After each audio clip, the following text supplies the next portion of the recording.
Okay, everybody knows the context, and with that, I'm going to turn this over to Charles Rotimi. Okay. Thanks, Eric. The choreography, I think, is fantastic. I never can keep up with Eric in the way he does that, so I won't even try. Again, after the code competition, I hope everything is going up, not down, no, in a sense. So when Eric said I should give this talk to the council and introduce myself, I felt like the best way I can do is to tell the story like the way I usually tell it and to go back to where I started my whole existence and give you a little thing about myself. And maybe after the talk, you probably won't look at me the same again or something. But I think the best way to do this, take you all the way back home. I grew up in Nigeria, Benin City specifically. I usually would say 18 years plus X, and you can determine what X is, before migrating to the United States.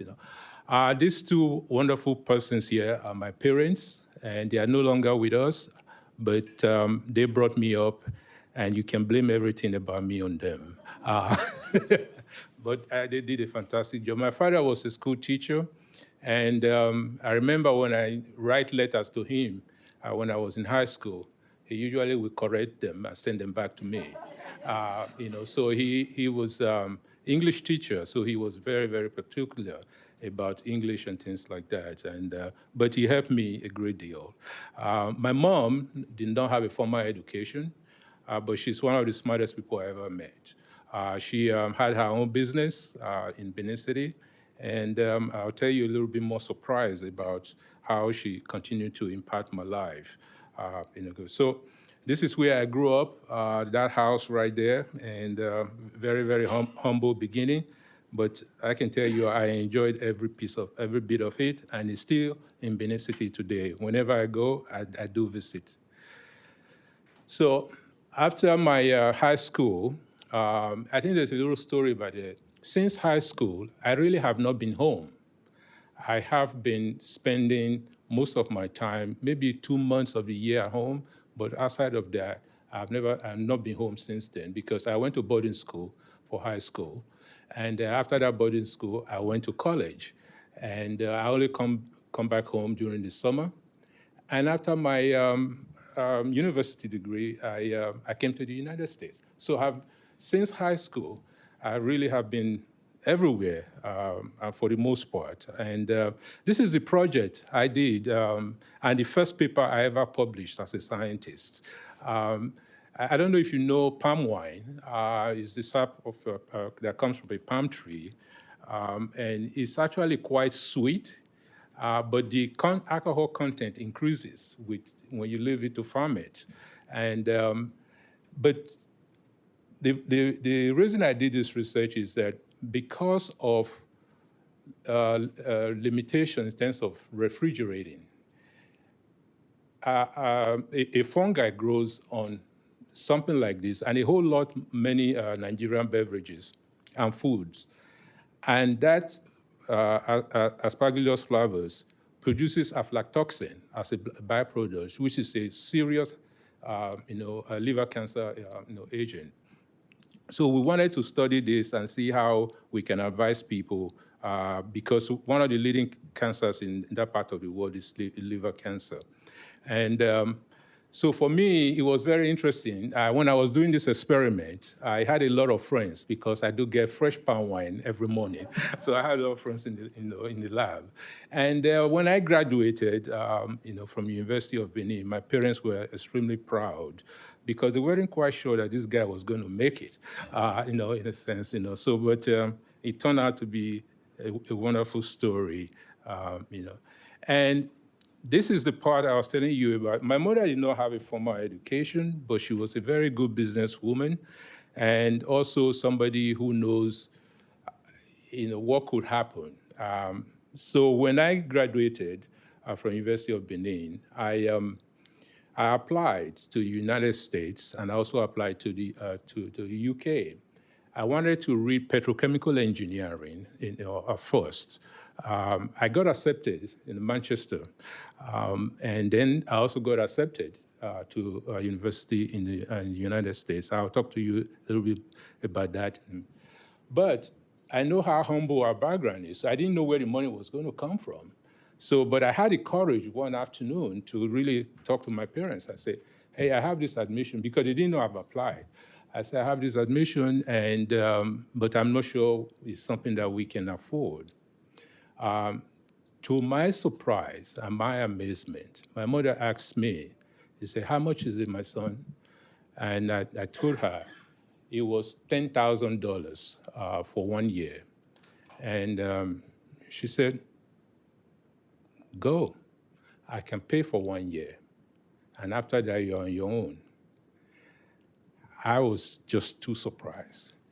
And my father was equally surprised, because he did not know she had that kind of money.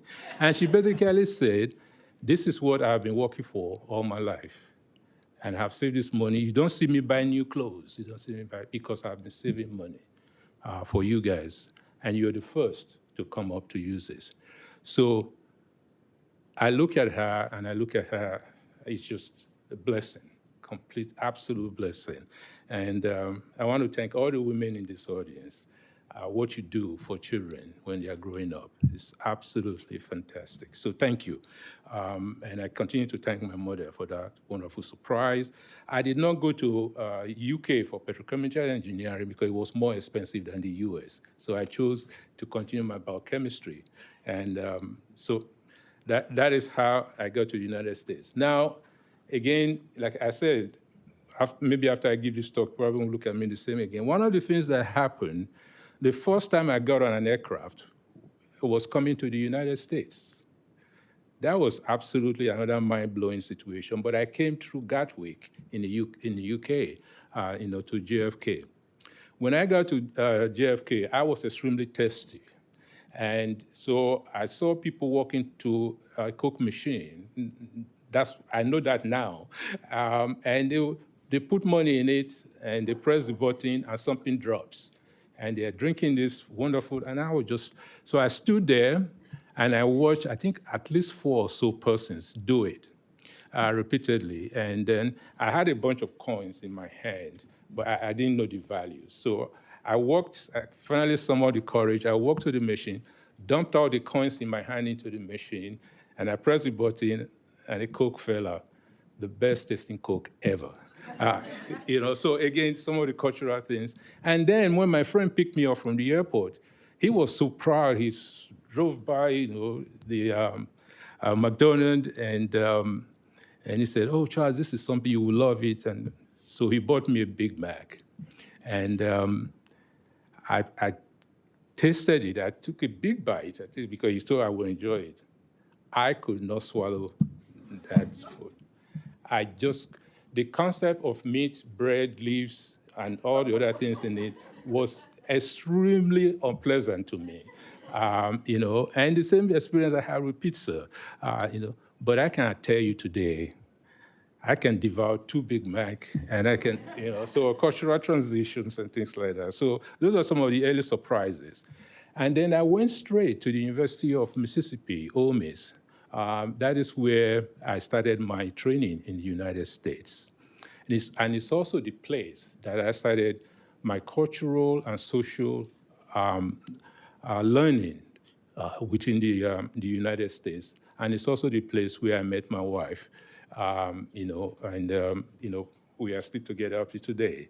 And if you know the history of University of Mississippi, it's the elite school in Mississippi, and that's where the senators and the rich people send their kids. It was actually the first time I saw poverty and wealth in a very, very contrasting manner. And also the whole issue of social things and things. But so I started learning about the American culture and also about myself. After the University of Mississippi and my subsequent training in the University of Alabama, where I got my PhD in epidemiology and biostatistics, I went to Loma Linda in California, where I did my postdoc, or I was doing my postdoc. And one evening, I was reading the professional magazine, and I saw an ad in the magazine saying they wanted an assistant professor to help establish a program in West African ancestry individuals to look at hypertension. And I read that I read it again, I read it multiple times, and I told myself, I said, whoever this person is that is advertising this position must have me in mind. So I picked up the phone and I called Richard Cooper, who was the person on the ad. And I said, did you know that I was looking for a job? Because this position you just advertised is for me. And Richard said, who are you? So that is where my career under Richard Cooper started as an assistant professor, in the Department of Preventive Medicine. Richard was one of the main influence in my career and my understanding of health disparity. So this was a research where we studied over 10,000 individuals from different West African ancestry populations from the Caribbean, Nigeria, Cameroon, and also the United States, the Chicago area. This was the first demonstration of the fact that blood pressure and hypertension increases almost monotonously from rural West Africa to urban Chicago, with the Caribbean nations as in between, from a prevalence of about 7% to 35% in the Chicago area. And we were able to explain that gradient for the most part by looking at three factors: how heavy you are, the amount of salt you consume, and level of physical activity. That's the approximation of excretion in terms of sodium. And you see that on average, the average West African excrete about 100 milliequivalent of salt, whereas in the Caribbean it's about 140, and in the US about 170, again showing the differences in amount of salt intake. So under Richard, I started to appreciate what is health disparity. Richard Cooper is a cardiologist and an epidemiologist. He stopped practicing cardiology because he felt like, how many hearts can I replace? But if we can reduce salt, if we can make people keep ideal weight, that he would do more for heart than being a surgeon. His father was also a physician, but I grew up in Arkansas area. What he really believed was that if we truly understand how society structures itself in the context of biology, that we will truly understand health disparity. And that is what I believe up to today. And that's why I put that quote there, that says that sometimes when we look at things like our tax laws, education, where people live, the streets and things like that, we don't immediately tie them to health. But I think they are just as important as when we look at things like smoking. And what is actually important here is the next quote that I highlighted in red. And that is, these factors, this structuring of society is a choice that each society makes. Some society make in such a way that their average population is quite healthy. Other society makes it in a different way. And that we can undo them if they are not indeed pleasant to our populations. These are another two individuals that had major influence on my own career. Georgia Dunstein, a human geneticist who graduated from Michigan, and Francis Collins, you heard about again in terms of being the GOAT, earlier. But Georgia spent some time in Francis' lab, and while she was there, she developed this idea of establishing a genome center at Howard University and also doing some projects in Africa. It was as a result of establishing that center that Georgia recruited me from Loyola to Howard University, where again I grew professionally and socially. Again, so I thank Georgia Johnson and Francis Collins for their own input into my development. It was while I was at Howard University that I led the Engaging African Communities for the International HapMap project. And that was my first really big genomic project, and where I could sit in an audience like this with very clever scientists, genomicists. And one of the two things that really occurred to me when this was happening was that I'm usually one or two individuals that look like me in those meetings. And that stuck with me, for a very, very long time. And in my head, I keep saying we have to change these numbers. We have to change these numbers. It's usually me or Rikitos or George Bunny or something like that. And so for me, it was quite insightful, apart from the fact that I was learning a lot about genomics. I was also learning about the funding of science, how society is structured, how we do things.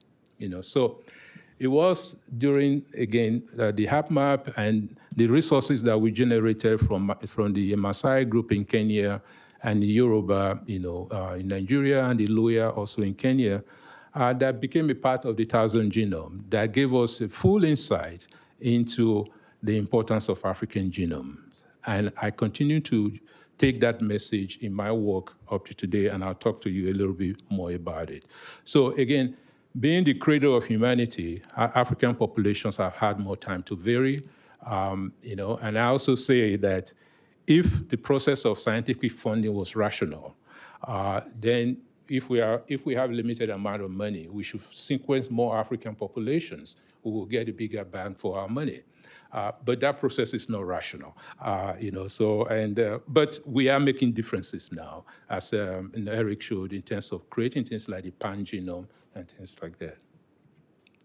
So in 2008, I had a meeting with Francis Collins to say, I'm ready to move on, from Howard University, because I wanted to, again, continue to expand my own research.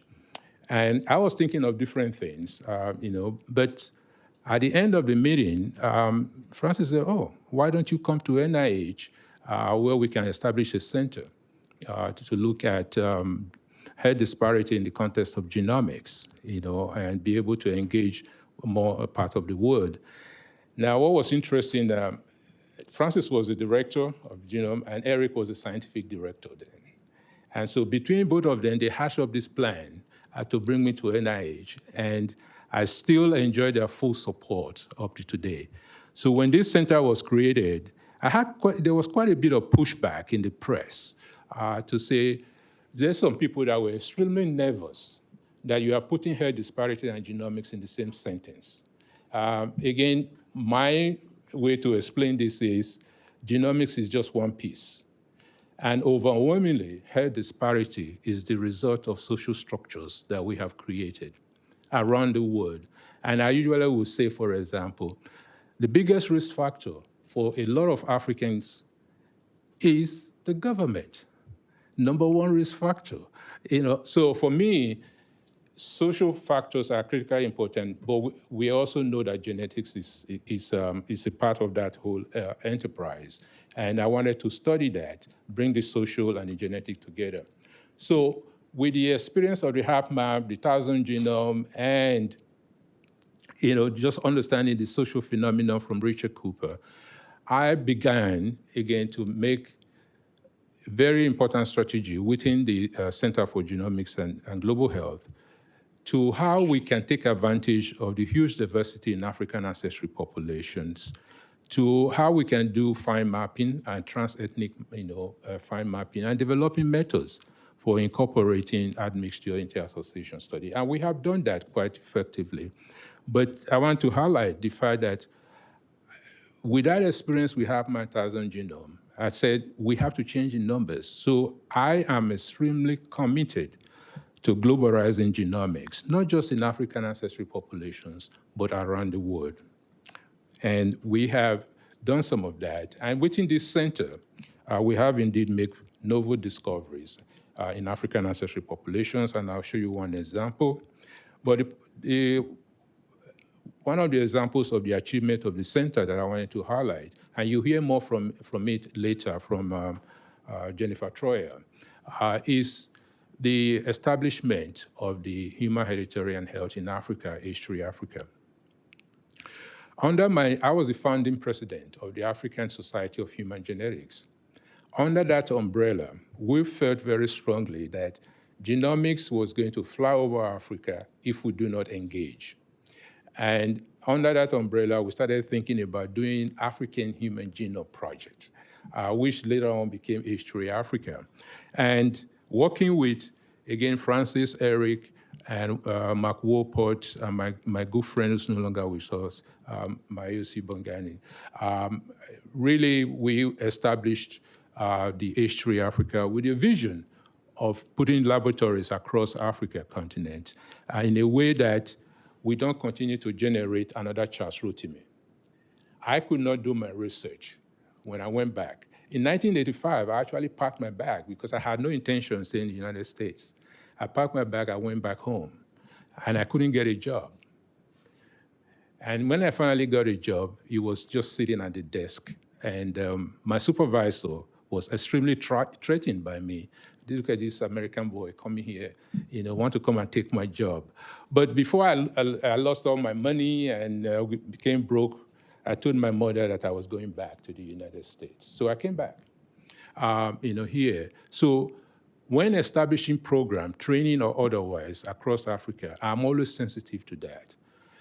The more you train a scientist from a developing country, the more you make them incompatible with their environment if you do not create the necessary infrastructure for them to function and to have a good life.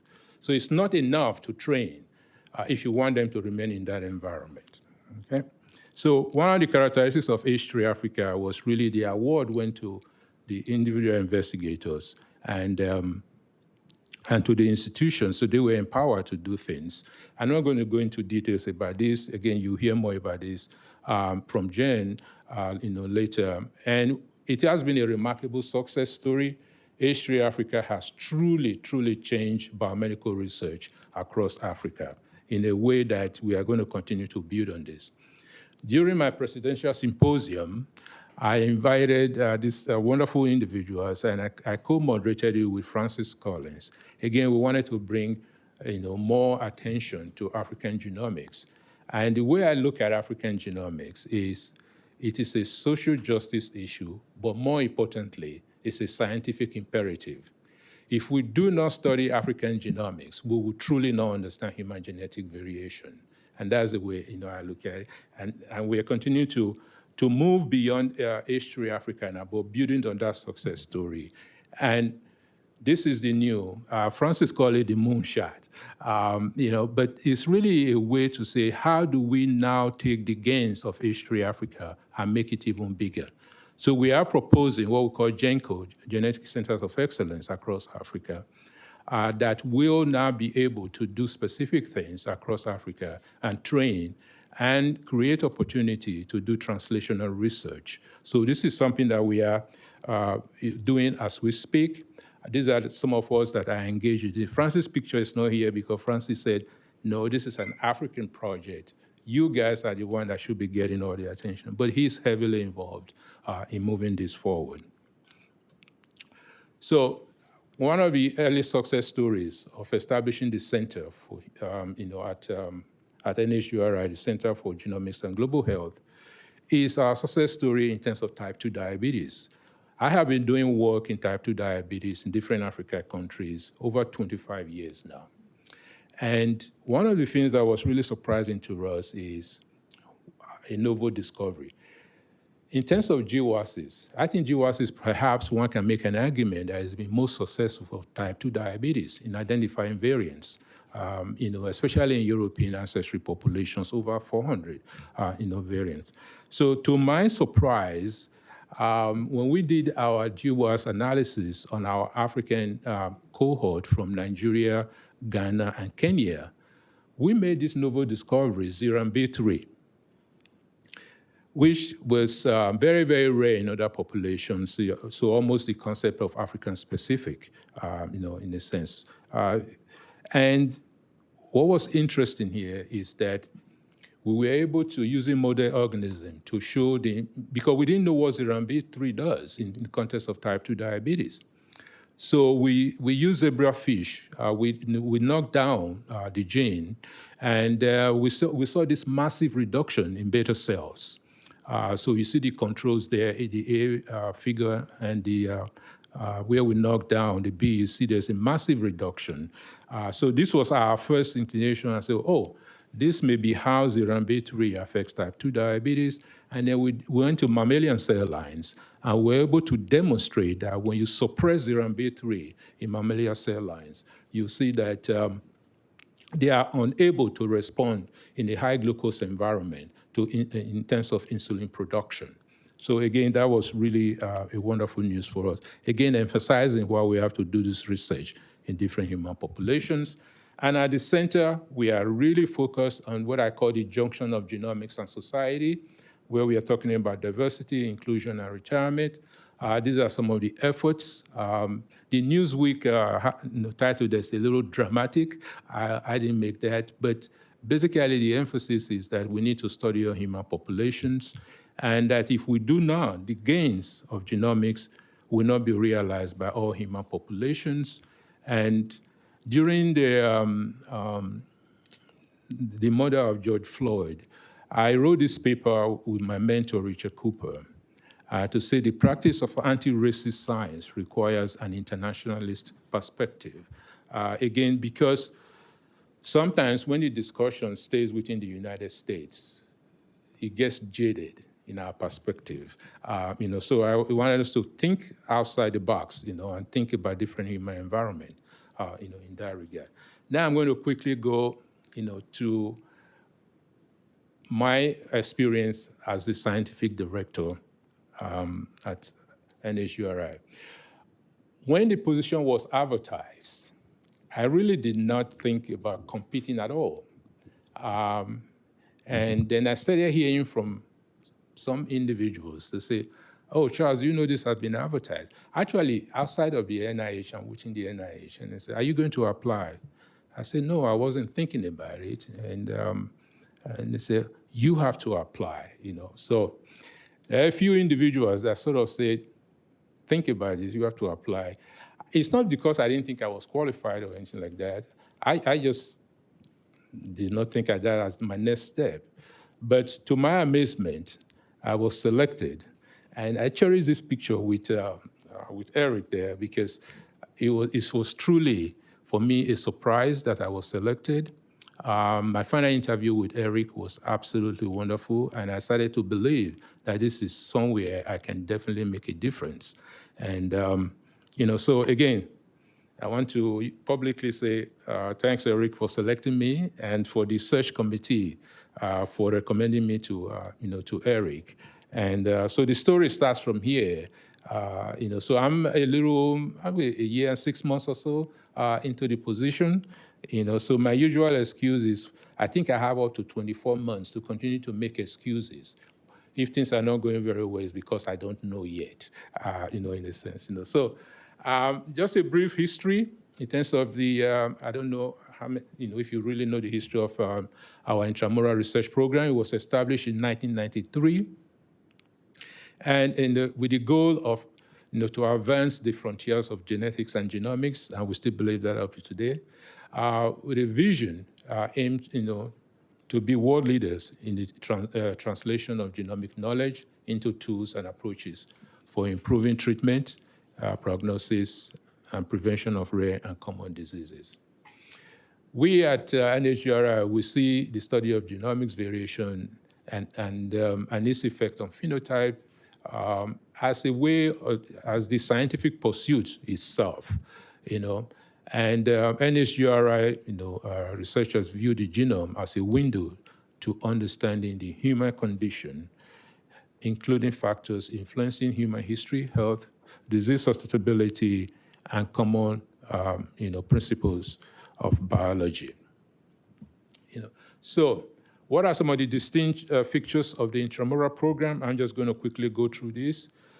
Institutional commitment to researchers over projects. Again, this is really, really important, especially for somebody like me who was engaged in something like trying to build H3 Africa out.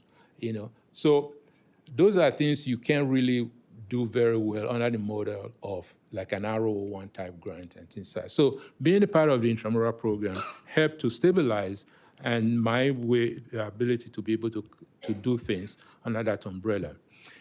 Our review is heavily retrospective. You are given money as an intramural scientist, and at the end of every 4 years, you are reviewed.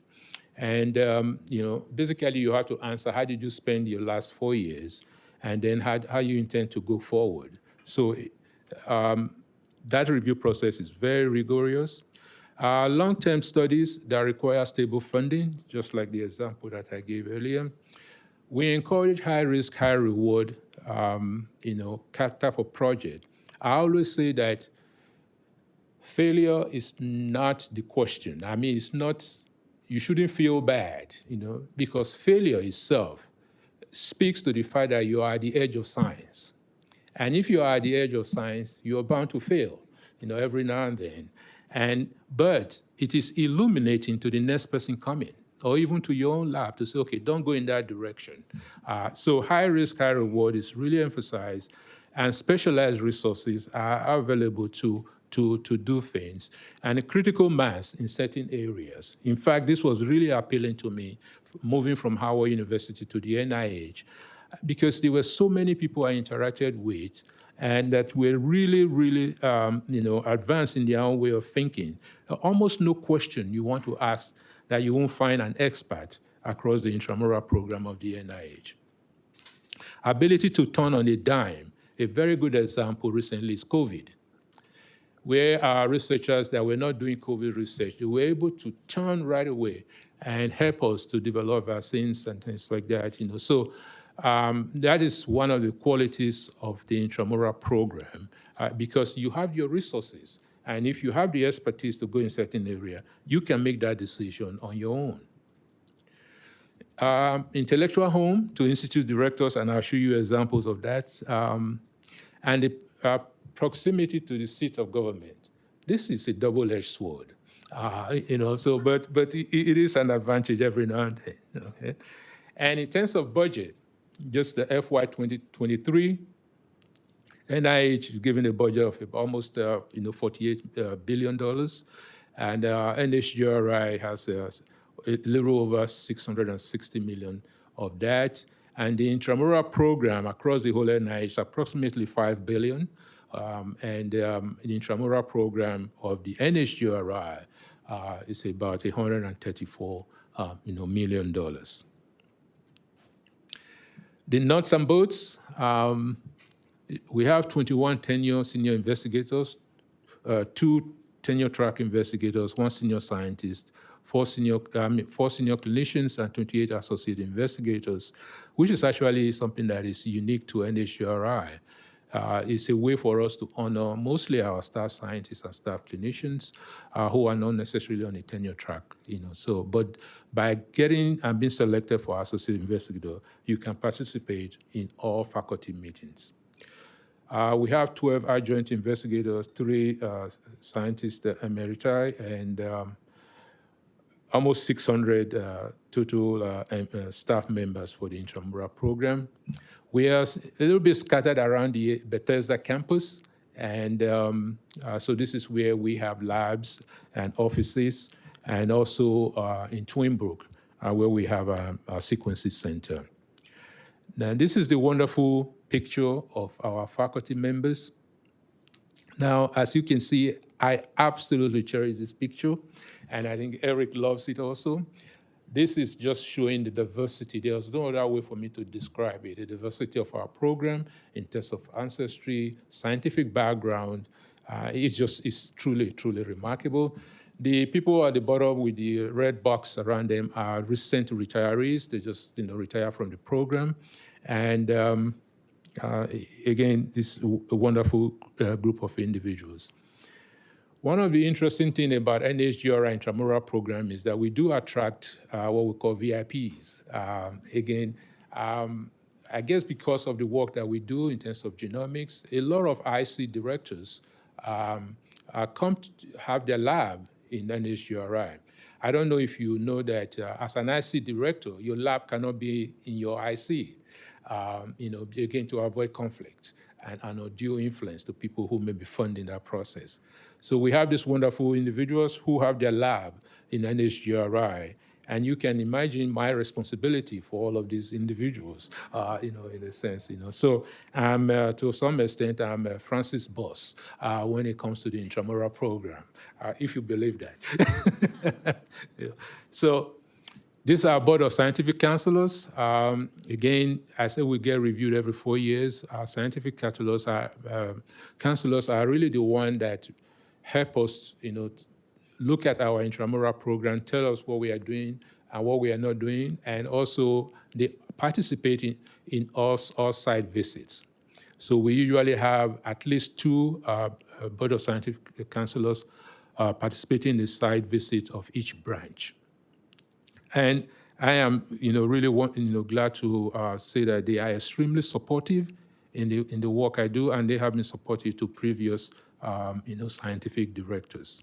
Again, we try to make sure that the diversity of our counselors are really, really reflective of what we believe in.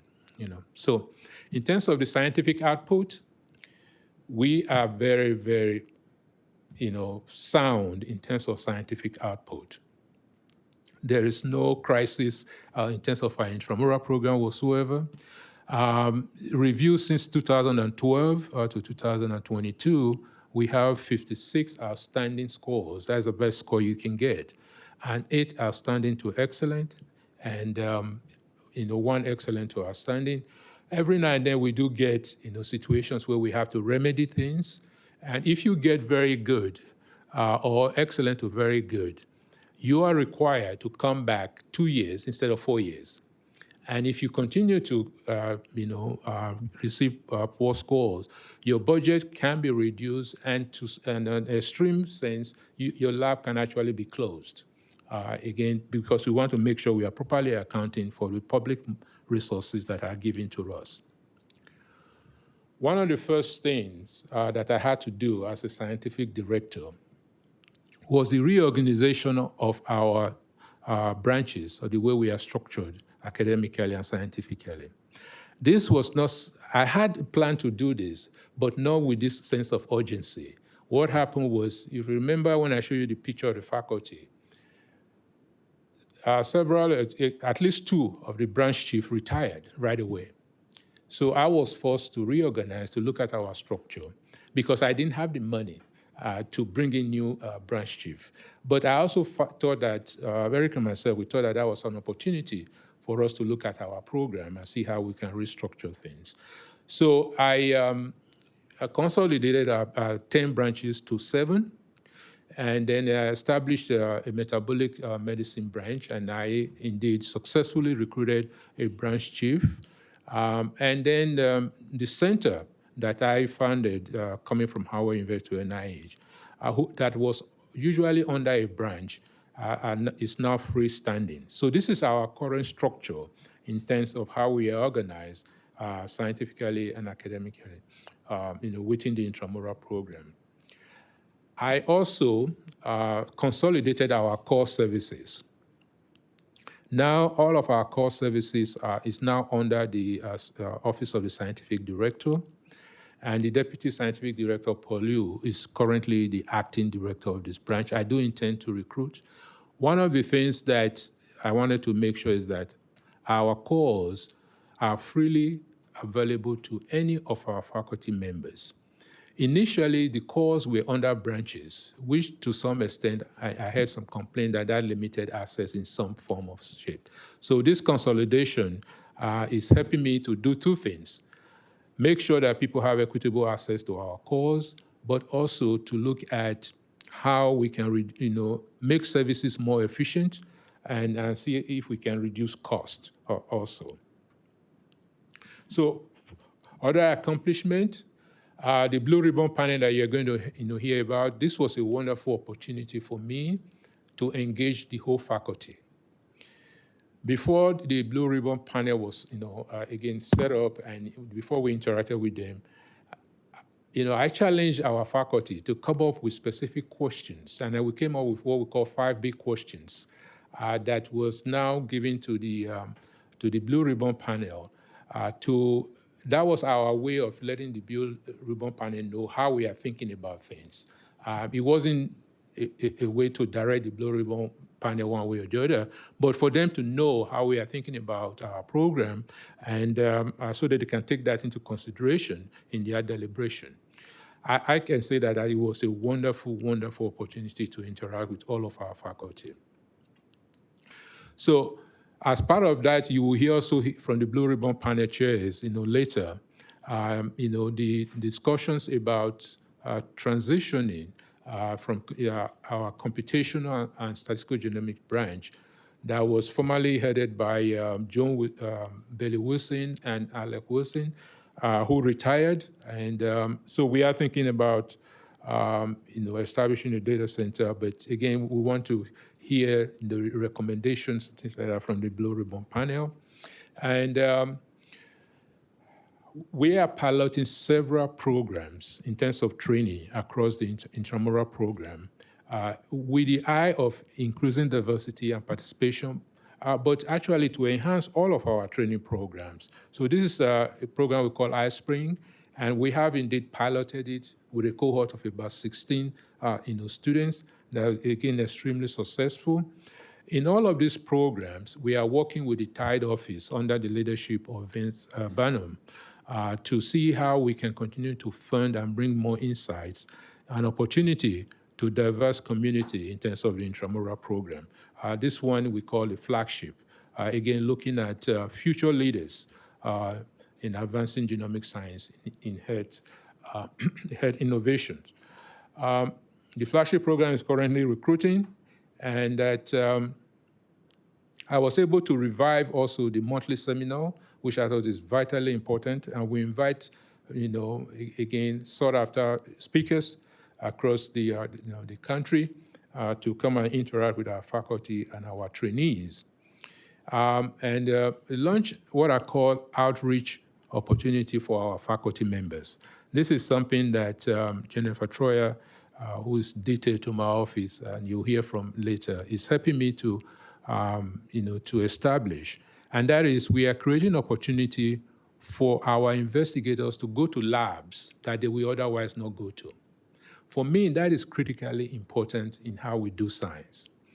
Again, going back to my own example, when I came from Nigeria in 1982 to a lab at the University of Mississippi, in biochemistry lab, I can tell you that I could not recognize over 80% of the equipment in that lab. But if you ask me theoretical questions about biochemistry, I probably can do as well as anybody. But to operate those machines, I couldn't. Now, just imagine if you were recruiting me for a postdoctoral position coming from that kind of environment, you would look at me very suspect. But if you visit my environment, where I grew up, you will see why I came with that deficit. The equipments were not there. If they were there, for the most part, were broken down. Things like that. So if by exposing our faculty to environment where our trainees are coming from, you can begin to be more receptive and put in place the necessary structure to make people thrive. They are not dull. They are just as clever as anybody else. They just may not have the opportunity to have used certain types of equipment or understanding. So this is something, and we have awarded 3 for this year. So one of our faculty is going to Peru, one is going to Nigeria, another one is going to Botswana. And we'll continue to fund more next year. Okay.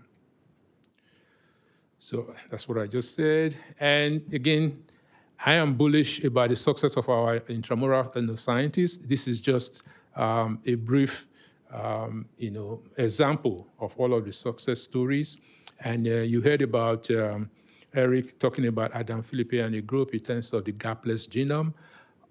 And my predecessor, Dan Kastner, who won the Crawford Award, I call it maybe the next thing to Nobel Prize, in a sense. So it's a remarkable success story. And Chris Gunter, who, appointed to the American Society of Human Genetics Board. Our service to that board is going on concurrently now, but I'll be stepping down, and Chris will continue the contribution from our intramural program. In addition to developing wonderful scientific program, we are also responsible for creating leaders that go outside of the NIH to establish and lead major genomic organizations across the world. And this is just an example of that. Again, the intramural program at NHGRI is thriving and doing good science and creating global leaders. This is perhaps the most unique characteristics of the intramural program, that is the clinical center, which is truly a laboratory for clinical research. I think the best way I can describe the complexity of this structure is you can be on the NIH campus for 20 years, you still get lost in this building. It is massive. It's a massive structure, and it was established in 1953, and it has seen over 500,000 patients. 200 inpatient beds, including ICU, 11 operating rooms, and 93 day hospital stations, outpatient clinic, and all sorts of clinical infrastructure. It has just under 2,000 employees and about 1,300 credentialed physicians and about 1,500 active protocols. In terms of our own program within the clinical center, the NHGRI clinical program is led by Ben Solomon, who is a fantastic human being. And I have a PhD. I'm not a clinician. Working with Ben Solomon enabled me to successfully run the intramural program. So I really do thank Ben, and he's such a humble human being. And so I'm quite lucky in that regard. We have, in terms of the intramural program at NHGRI, 113 active protocols. 83 of those are fully approved by IRB and 30 exempt. 30 PIs from the sections and units, 15 are led by clinicians. And for FY 2022, we had 368 inpatient days, compared to NIH of about 26,000. So, and then about a little over 1,600 outpatient visits and about 9.6 million spent by NHGRI clinical programs. But we are taxed at over $20 million. Now, the clinical center is funded through tax. So each institute is taxed to pay and contribute to that. It's not based on whether you use it or not. You are taxed. So it is left up to you to utilize and come as close to that resources that you are contributing or even exceed it. Again, that's a challenge for us. So I say our intramural program has one of the most extensive genomic training programs in the world. And these are just examples of and listings of the program. I'm not going to go through all of this. And I would just, again, highlight, our graduate medical education, in terms of the ACGM, accredited clinical training program, and also the accredited training, laboratory training programs. And Oleg is our director, and he's doing a fantastic job in managing this structure, a huge amount of challenges, going through this program. And so right now we have, 15 individuals within the clinical training program and 13 within the laboratory, training program. And this is what I told you about earlier in terms of the flagship program. Again, this is something that we are doing with Vince Banham and our training office. So I'm extremely excited about this, the opportunity we are creating for our young men and women. And I'm going to end with a to-do list. These are some of the things that I'm doing right now and I want to do. Again, continue to engage NHGRI intramural leadership and faculty and core directors to identify 3 to 5 million, to recruit a branch chief, and to bring in new blood in terms of tenure track investigators into our program. This is a major initiative that we are doing, and if we are successful, we will truly be able to bring in new investigators into our program. Again, to continue to work with a group of our faculty. Charles Vintedi, agreed to chair this. It is a way for us to see how can we, working with our tech transfer office, how can we position ourselves to bring in more external funding, especially for our program in terms of gene therapy. And you know how expensive that can be. Some of that cost we really cannot pay for using our intramural budget. It's just too expensive. So continue to work with NHGRI Clinical Director to identify ways that faculty can increase use of the NIH Clinical Center, just like I told you. We are using about 7 million, we are contributing about 20 million. How do we begin to utilize those services more? Centralize our clinical database to save money and to increase efficiency. This is something that we are currently engaged in. And then we continue to work with our leaders, our training office, and our budget office to implement changes in the training stipend. NIH-wide, our training stipend has risen quite dramatically. And I fully support that rise because it is expensive to live in this area. And as a trainee, you almost have to be, you have to rely on your parents, to survive. And so increasing training stipend, I think, is something that is long overdue, but it puts a pressure on the budget. And that pressure is what we are currently dealing with. So across the NHGRI intramural program training, we have implemented a 15% increase in stipend, salary. And so we hope to continue to do that. I would think by next year, we will be at about 25% increase in stipend salary. That is my goal, and I think it's been encouraged across the NIH. So I'm going to stop here, and I thank you. Again, we remain at the forefront of genomics, and please feel free to ask me questions. And I hope I have introduced myself to you, and you know a little bit about where I'm coming from and why I think in certain ways, and why some things I say can get lost in translation, because I think in Benin sometimes, and I'm speaking English. So that's where we are. Thank you very much for listening to me.